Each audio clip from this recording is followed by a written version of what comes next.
All right, everyone, we're going to bring order of business.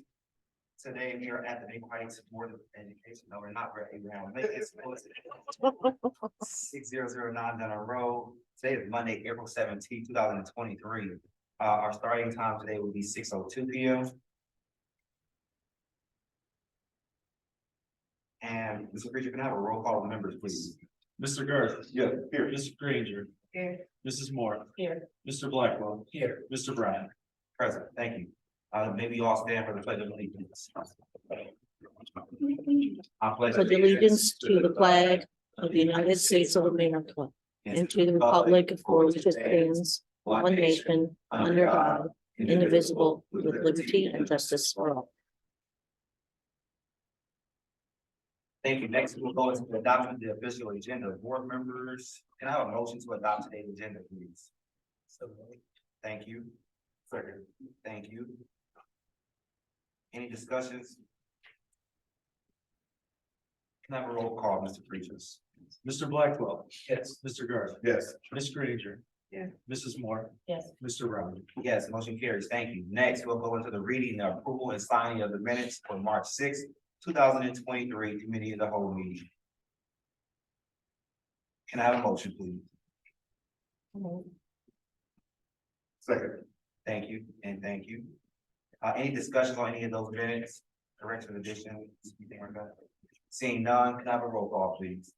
Mrs. Moore. Yes. Mr. Garth. Yes. Ms. Granger. Yes. Mr. Blackwell. Yes. Mr. Brown. Yes, motion carries. Thank you. Mr. Preachers, we'll turn it over to you for your report. Thank you, Mr. President, members of the board, Dr. Keenan. My items, item resolution number 23-24 is approving of payment of bills for the month of ending March 31st. And item number 2 is our monthly financial report. I'd like to point out that we are favorable about $1.5 million in revenue compared to forecast right now. Taxes are up 281,000. State revenue is up 779,000. Our revenue is up 452,000. And then fiscal certificate is recommending approval of districts for the month of, certificate pertaining to the district for the month of 2023. And with that, I recommend items 6A 1 through 3. Thank you, Mr. Preacher. Board members, Mr. Preacher has given his financial report. He is asking this board to approve item 6A, numbers 1 through 3. Have a motion, please. So moved. Second. Thank you, and thank you. Any discussions? Questions? Seeing none, Mr. Preacher, can I have a roll call, please? Mr. Blackwell. Yes. Mr. Garth. Yes. Ms. Granger. Yes. Mrs. Moore. Yes. Mr. Brown. Yes, motion carries. Thank you. Next, we'll turn it over to our superintendent, Dr. Keenan, for his report.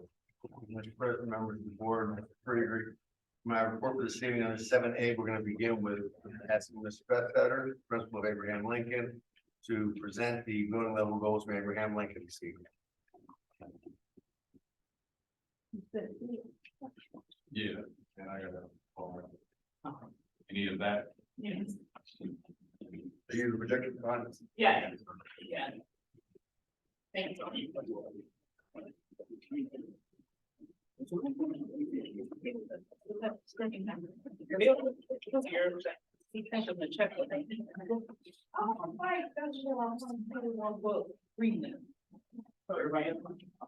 No, we have not. Nine o'clock, we wrap them off and they can do right. I think I'm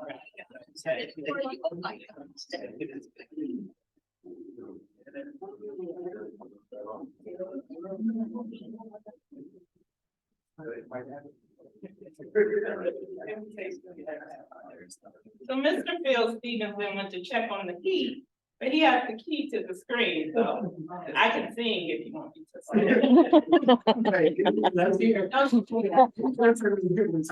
to. No, she can't.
All right, good evening, school board members, community, families, staff, colleagues.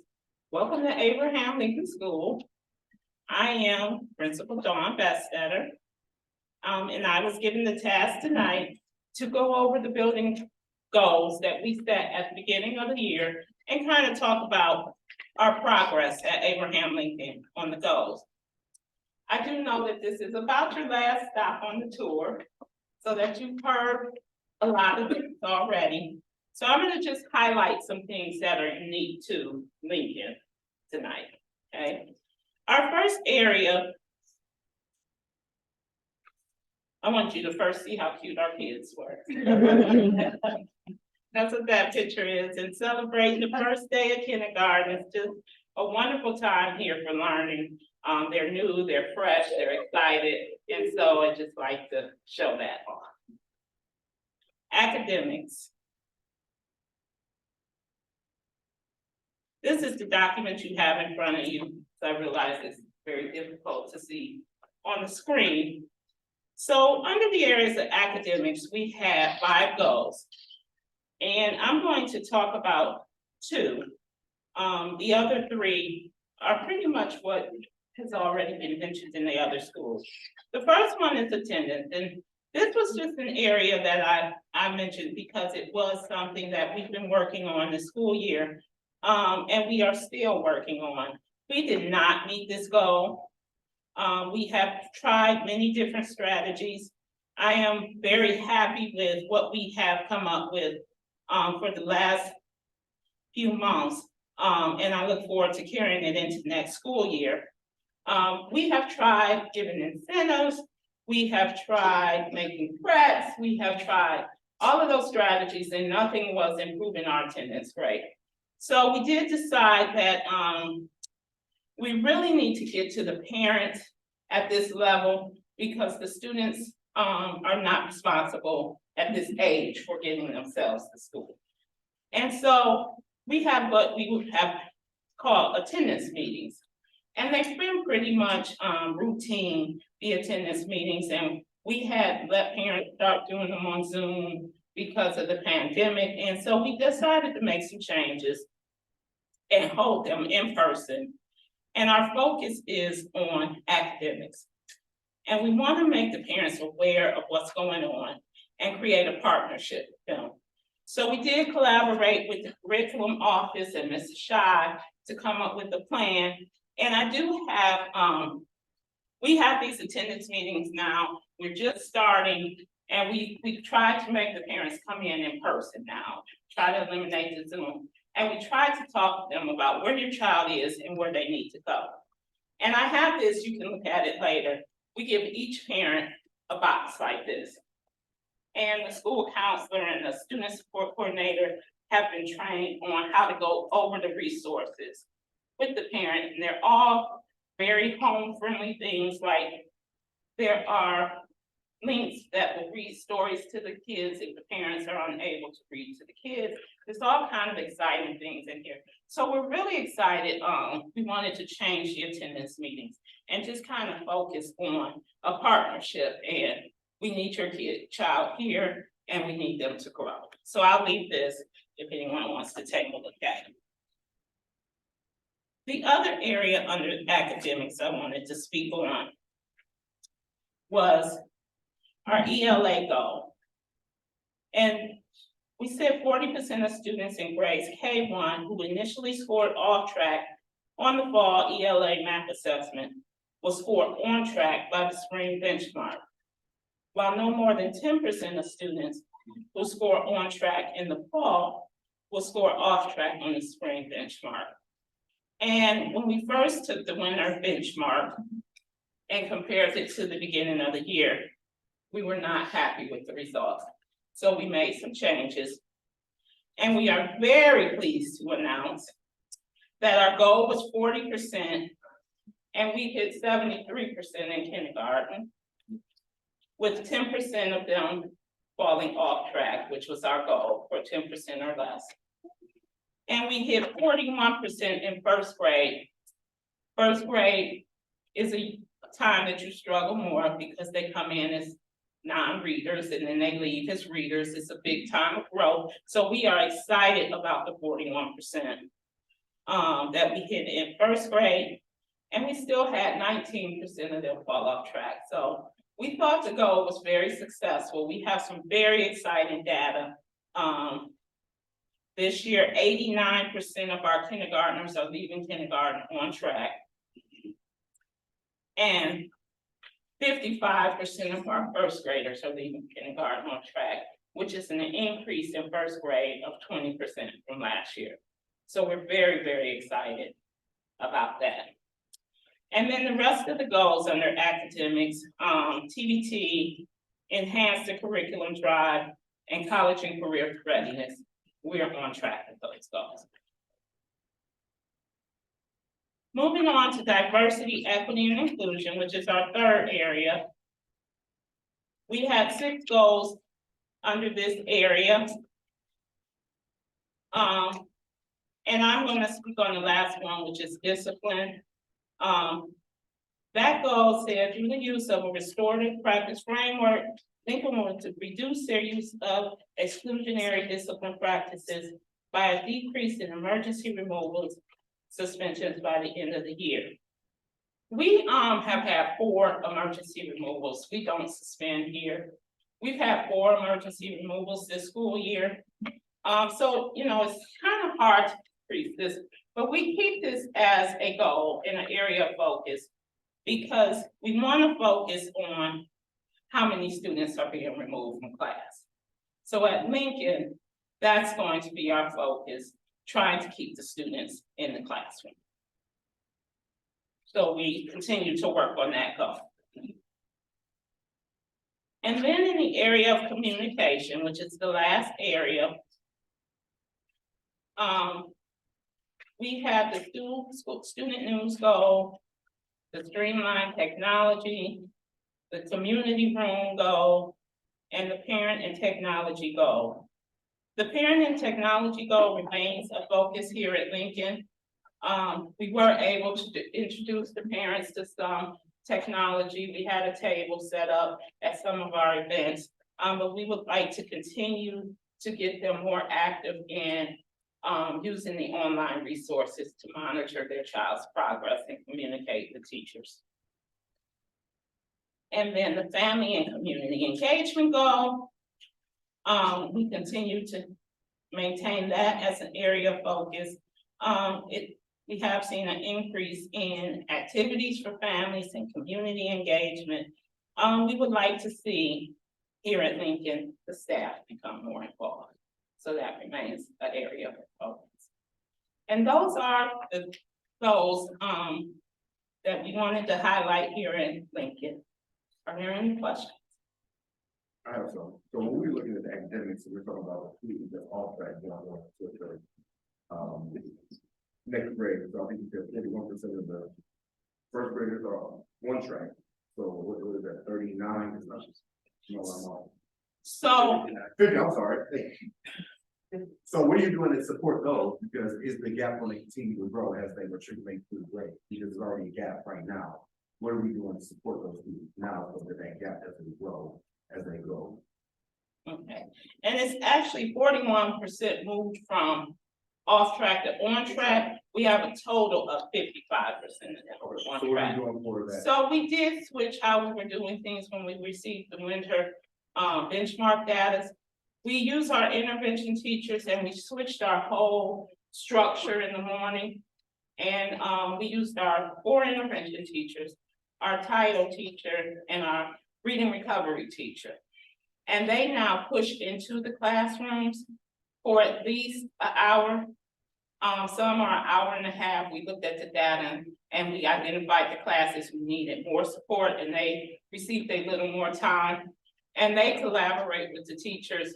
And so they do groups focusing on foundational skills in the other 3 areas of math. And they have a rotation. The kids rotate through iReady. They work with the learning loss teacher. They work with their classroom teacher. We did find here at this building that all of them, whether they're on track and we want them to stay on track, or they're off track and we need to get them on track, need to spend some small group time with their teachers. And so we changed our structure to make sure every child has small group time with their teachers so that they can focus on the skills that they need to focus on. So I guess my next question is, after you give them support, and the second time that they take the test and they're still off track, how do we know that the supports that we gave them got them on track? So we're going to make great them. And what we did find is that, and I don't have those numbers in front of us, even though some of them are still off track, they met their growth measure. Okay. So they're still growing, and so that's our goal. We do progress monitoring often. We use the past assessment and we keep monitoring them and we make sure that they are still growing, even if they're not on track. And if they're not growing, we talk about them at our IAT meetings and come up with strategies on how to help them. And how are you gonna use the summer to put in the planning to get these 45% kids that are off track in your first grade, because they're going, over to 7th grade. How are you using the summertime? Because I guess you guys have 4-week and 8-week periods. How are you implementing those kids into the summer program? So we focus on those kids when we send home the flyers. The teachers get those flyers first into the parents' hands, those students, so we can focus on those students. And then I have been collaborating with the curriculum department even today on what summer resources we can put in place to make sure they're still working on those foundational skills. So you guys not bringing the parents in to have one-on-one with these parents to let them know, where their kids are and how important it is for them to be in this summer program that you guys are setting up and planning for the whole entire, every year we offer it. It's critical. I mean, it's not just sending flyers, where are you guys planning to personally meet with these parents to show, what accomplishment that these kids need to have before they go on to the next step in the next grade?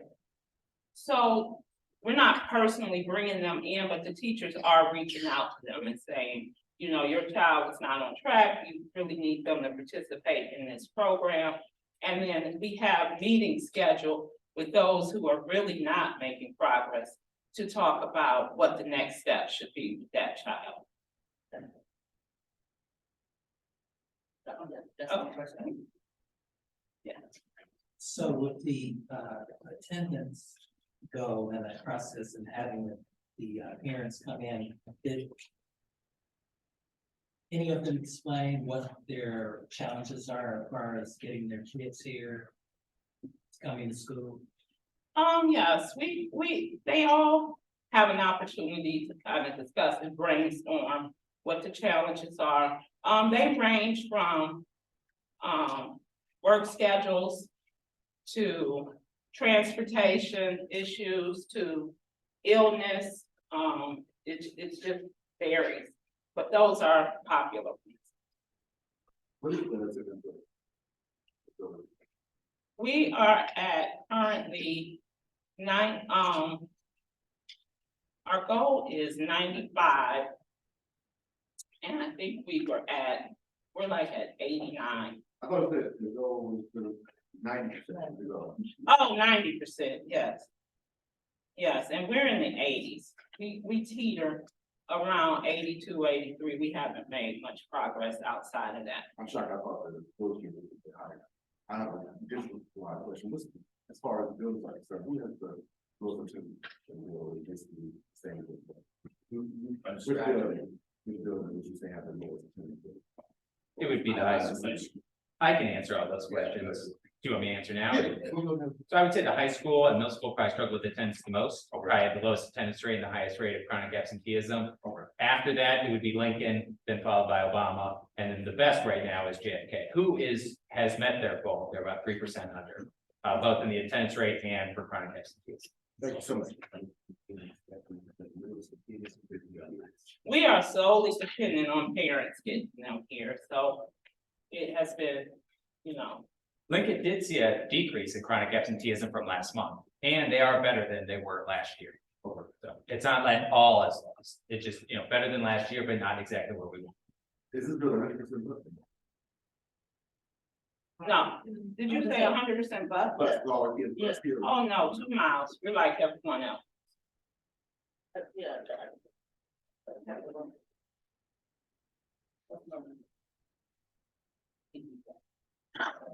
Rob's question, when she asked specifically about like bringing in the parents, I think that. And thinking about the idea of transportation and seeing what we can kind of get our kids here, what we have to do, especially at the K-1 building, is create a sense of urgency.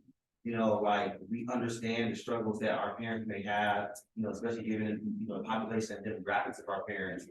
The education piece, it cannot just stand alone in, email communication, the robocalls, or whatever we do. We have to create that sense of urgency that we're educating our parents.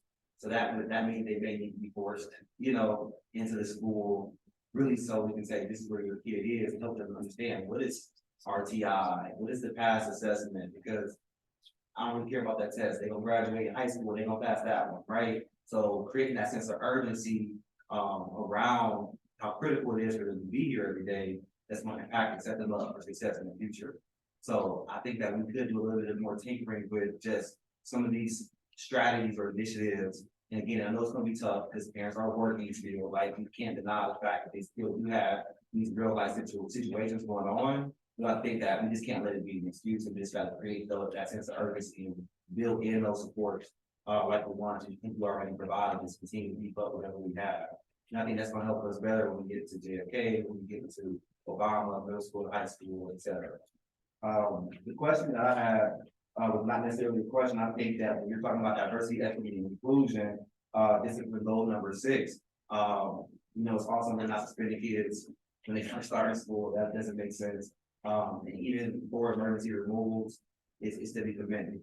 I think that what you should do is not to continue to track this goal, change the goal completely to what you said. Make it about how much time students are spending outside of classes and not really analyzing emergency removals and suspensions because it's not doing anything for you. Just completely revamp that entire goal and figure out what metric you want to put in place so that way you can be able to identify actually how much time, a student is removed from a class to go to a student support coordinator or go to a nurse, or I think that'll give you a better bang for your buck and give you a little bit more of a data picture to show the realities that we see out there.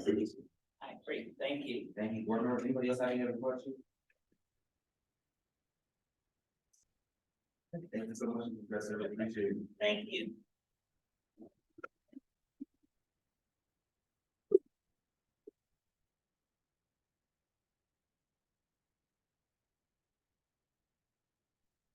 Thank you.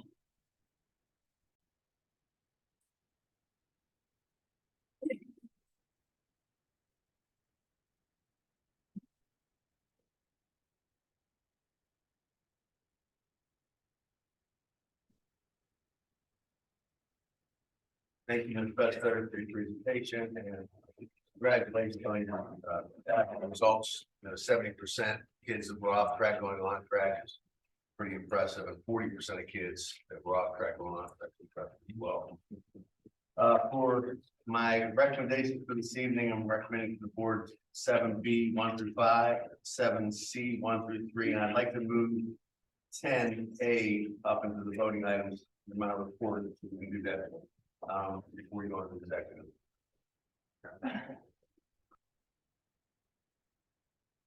Thank you, Dr. Keenan. Board members, Dr. Keenan has given us 7A, and Ms. Becker presented her presentation on her duty goals.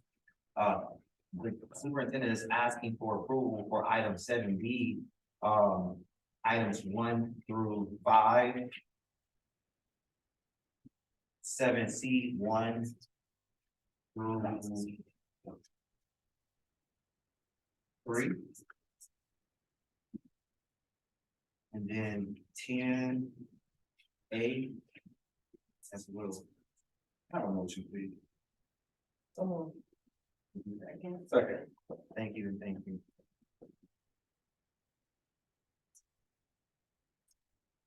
Any discussions, board members? Need those items. Seeing none, Ms. Bridget, can I roll call, please? Mrs. Moore? Yes. Ms. Granger? Mr. Garrett? Yes. Mr. Blackwell? Yes. Mr. Brown? Yes, motion carries. Thank you. Next is time for visitor participation. If there's anyone in the audience that would like to come before the board, come to the podium, state your name, state your address. And thank you. Seeing none, we'll move on. Next, we'll go into executive session by the vote. Board members, can I have a motion to go into executive session? Thank you, and thank you. Any discussion before we go? Thank you, everybody else. We are going to go into executive session for personnel. And can I have roll call? Mr. Garrett? Yes. Mrs. Moore? Ms. Granger? Mr. Blackwell? Yes. Mr. Brown? Yes, motion carries. We are now in executive session. The time is 6:30.